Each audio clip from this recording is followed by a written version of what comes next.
இனி வாழ்ந்து பிரயோஜனம் இல்லை அப்படிங்கிறத விட்டுட்டு வாழ்ந்து பார்ப்போம் அப்படின்னு நிற்கும்போது ரெண்டுக்கும் வித்தியாசம் இருக்கு. ஒரே மனிதன் தான்.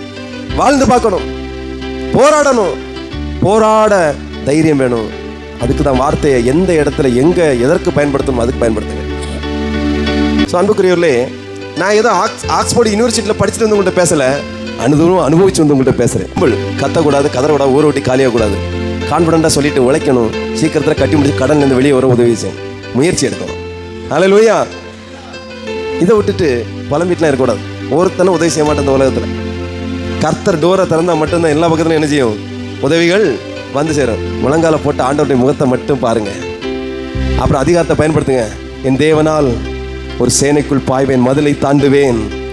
என்னை பலப்படுத்துகிற கிறிஸ்துவனாலே எல்லாவற்றையும் செய்ய எனக்கு பலன் உண்டு. நான் கொழுப்பு பிடிச்சி கடன் வாங்கலை, தேவைக்கா வாங்கிட்டேன், மாட்டிட்டேன், ஐடியாலாம் வாங்கிட்டேன், சிக்கிட்டேன். இனி நான் என்ன செய்யக்கூடாது, தவறு செய்யக்கூடாது, ஞானமாக செய்கிறதுக்கான உதவி செய்வார் சொல்லி ஜெபம் பண்ணி அதில் வெளியே வருவதற்கு முயற்சி எடுங்க.